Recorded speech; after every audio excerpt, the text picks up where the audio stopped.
నమస్తే. VTV prime ప్రత్యేక కార్యక్రమానికి స్వాగతం. జాతీయ స్థాయిలో న్యూస్ మీడియాలో కూడా ఇప్పుడు ఒక సినిమా చర్చనీయాంశమైంది. ఆ సినిమా ఏమిటంటే మోహన్ లాల్ నటించినటువంటి ఎంపురాన్ అనేటువంటి సినిమా. ఈ ఎంపురాన్ అంటే L2 అనేటువంటి పేరుతో లూసిఫర్ సీక్వెల్ సినిమాగా ఇది రిలీజ్ అయింది. రిలీజ్ అయిన వెంటనే పెద్ద మొత్తంలో జాతీయ స్థాయిలో దీని మీద ఒక వివాదం చెలరేగింది. ఎందుకు ఈ వివాదం చెలరేగింది అన్నట్లయితే 2002లో గుజరాత్ అల్లర్లని ప్రధానంగా ఆ పిక్చర్ స్టార్టింగ్లోనే గోద్రాలో జరిగినటువంటి అల్లర్లని చిత్రీకరిస్తారు. అంటే మొత్తం ముస్లింలందరినీ కూడా అక్కడ ఒక ఊచకోత కోసేసినటువంటి సందర్భంలో అందులో మాత్రం ఒక కుర్రాడు మాత్రం తప్పించుకుంటాడు. అతన్ని చేరదీసి పెంచి పెద్ద చేస్తాడు ఈ మోహన్ లాల్. అతనే పృథ్వీరాజ్, మలయాళంలో ఒక పాపులర్ హీరో పృథ్వీరాజే ఈ సినిమాకి దర్శకత్వం కూడా వహిస్తాడు. అయితే ఇది ఇలా ఉంటే అసలు అంతకుముందు తీసిన లూసిఫర్ అంటే తెలుగులో మనకి చిరంజీవి గారు నటించినటువంటి గాడ్ ఫాదర్ సినిమా. ఆ గాడ్ ఫాదర్ ఈ లూసిఫర్ నుంచే దాన్ని రీమేక్ చేశారు. అందులో ఏంటంటే కేరళలో ఒక సత్సంప్రదాయాలు, ఆశయాలు ఉన్నటువంటి రామదాస్ అనేటువంటి ఒక వ్యక్తి పెట్టినటువంటి పార్టీ. ఆ పార్టీ ఆయన్ని ఒక ట్రాప్ చేసి ఒక ప్లాట్ ద్వారా ఆయన్ని చంపేసేస్తారు. చంపేసిన తర్వాత ఆయన కుమారుడు వాస్తవానికి ఏంటంటే ఈ లూసిఫర్ కూడా ఆయన మానసిక పుత్రుడే.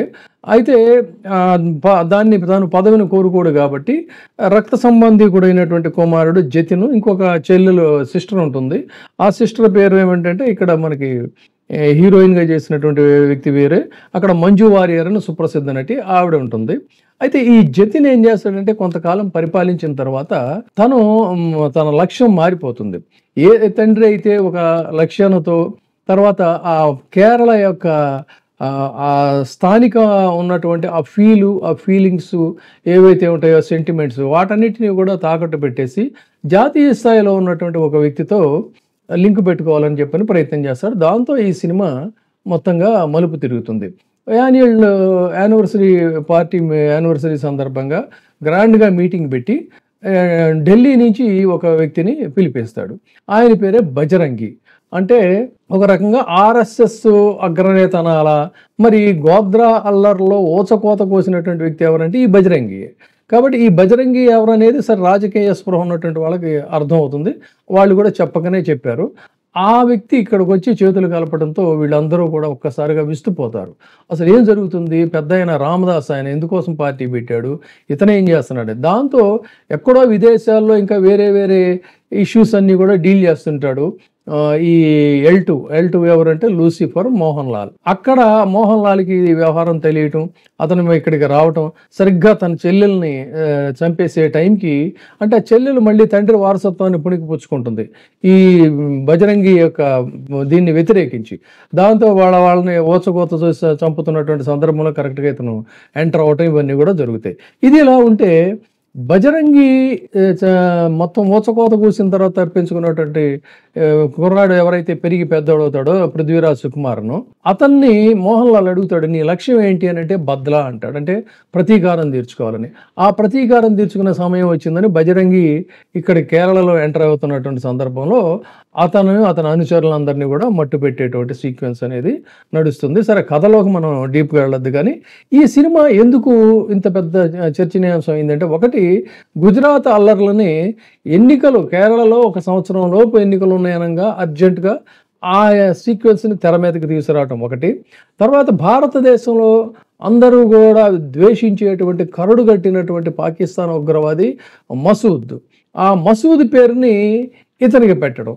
అయితే ఇక్కడ ఒక ట్విస్ట్ ఇచ్చారు ఏంటంటే, ముస్లిమ్స్ కూడా జాతీయవాదులే, వాళ్ళు కూడా దేశభక్తులని చెప్పడానికి పాకిస్తాన్ నుంచి ఒక టెర్రరిస్ట్ ముఠా వస్తే వాళ్ళని మట్టుపట్టి అందులో అమాయక పిల్లలందరినీ కూడా కాపాడతాడు ఈ పృథ్వీరాజు. అంటే ఎవరైతే ఇతను చిన్నప్పుడు దెబ్బతిని ఇదవుతాడో అతను, అంటే ముస్లిమ్స్ కూడా దేశభక్తులు అనే దాన్ని మళ్ళీ వేరేగా చూపిస్తారు. చూపించిన తర్వాత ఏదేమైనా కూడా ఈ 2 ఇష్యూస్ తీసుకునేసరికి రైట్ వింగ్స్ అంతా కూడా పెద్ద మొత్తంలో జాతీయ స్థాయిలో గొడవ చేయటం, గుజరాత్ అల్లర్లు ఇప్పుడు తెర మీదకి ఎందుకు తీసుకొచ్చారు, ఈ మసూద్ పేరు పెట్టడం ఏంటి అని ఇదంతా కూడా ఒక హిందూ వ్యతిరేక శక్తులు ఇవన్నీ కూడా ఈ సినిమాని తీసాయని చెప్పానంటే, కాంగ్రెస్ పార్టీ రైట్ వింగ్స్ వీళ్ళందరూ, లెఫ్ట్ వింగ్స్ వీళ్ళందరూ ఏమంటున్నారంటే ఇది చాలా అద్భుతమైనటువంటి సినిమా, ఒక రకంగా చెప్పాలంటే పాన్ ఇండియా స్థాయి సినిమా ఇది అని చెప్తున్నారు. ఇంకా కొంతమంది క్రిటిక్స్, కేరళలో ఉన్నటువంటి క్రిటిక్స్ ఏం చేస్తున్నారంటే, ముఖ్యంగా కాంగ్రెస్ కేరళ యువజన విభాగానికి సంబంధించినటువంటి ఆ పాలక్కాడ్ ఎమ్మెల్యే రాహుల్ అనేటువంటి వాళ్ళు వీళ్ళంతా కూడా ఇది పాన్ ఇండియా సినిమా అని చెప్తూనే ఇంకో మాట ఏం చెప్తున్నారు, కాశ్మీర్ ఫైల్స్, కేరళ లాంటి ఒక అసలు ఎక్కడ కూడా ఆధారాలు లేనటువంటి పచ్చి అబద్ధాలు, మత విద్వేషాన్ని రగిలించి దాన్ని పెద్ద ఎత్తున గ్లోరిఫై చేసి సినిమా తీశారు కదా, మరి అప్పుడు ఎవరూ మాట్లాడలేనటువంటి వాళ్ళు ఇప్పుడు ఎందుకు మాట్లాడుతున్నారు?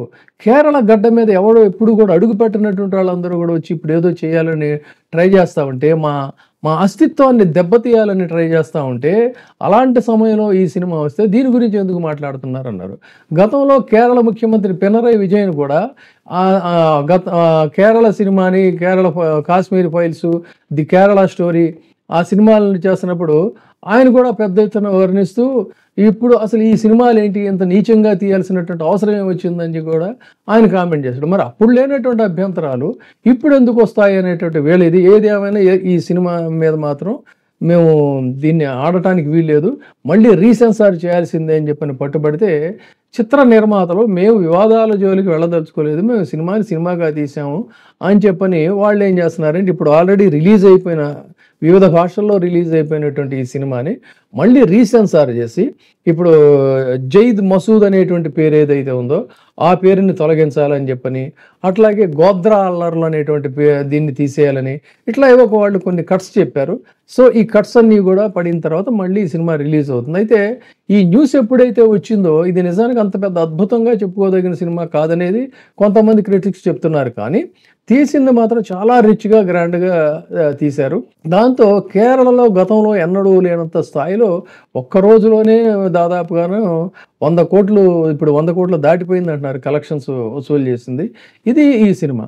అయితే అక్కడ గతంలో ఉన్నటువంటి ఎలక్షన్స్ పొజిషన్ చూసుకున్నట్లయితే రాష్ట్రంలో 140 సీట్లలో ఎల్డీఎఫ్, 99 సీట్లలోనేమో రాష్ట్రంలో మొత్తం 140 సీట్లు ఉంటే ఎల్డీఎఫ్ 99, యూడీఎఫ్ 41 గెలుచుకుంది. 2016లో ఒకే ఒక స్థానాన్ని బీజేపీ గెలుచుకుంది. ఆ స్థానం కూడా తర్వాత జరిగినటువంటి ఎన్నికల్లో కోల్పోయింది. అంతేకాకుండా ఓటింగ్ శాతం కూడా 14.96% ఉంటే అది కాస్త 12.40% పడిపోయింది. సో ఆ పరిస్థితుల్లో మళ్ళీ కాలునాలి అనుకున్నటువంటి ప్రయత్నాల్లో ఈ కాంట్రవర్సీ ఏదొచ్చింది.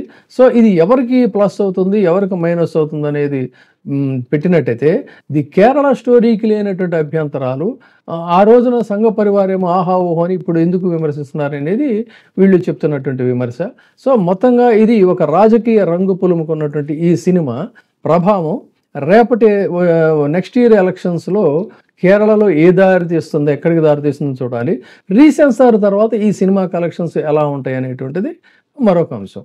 మొత్తంగా సినిమాలకి ఇవాళ ఇంత రాజకీయ రంగు పులుముకోవడం అనేటువంటిది సినిమాని సినిమాగా చూస్తేనే బాగుంటుంది. కొన్ని వాస్తవాలు అఫ్కోర్స్ చెప్పాల్సి ఉంటుంది, కానీ దాన్ని పెద్ద ఎత్తున వివాదం చేయడం అనేటువంటిది మరి సరికాదు. అదేవిధంగా సినిమాలు తీసేవాళ్ళు కూడా కొంచెం జాగ్రత్తగా సమాజంలో మనోభావాలు, ఏ వర్గం యొక్క మనోభావాలు కూడా దెబ్బతినకుండా తీయటం అనేది కూడా చేయాలి.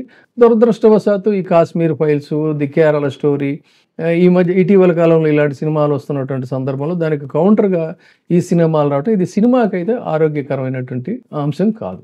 Thank you. చూస్తూనే ఉండండి వీటీవీ ప్రైమ్. ఇప్పుడే సబ్స్క్రైబ్ చేయండి, లైక్ చేయండి, షేర్ చేయండి. వీటీవీ ప్రైమ్, మీ ఉత్తమాభిరుచుల సమ్మేళనం.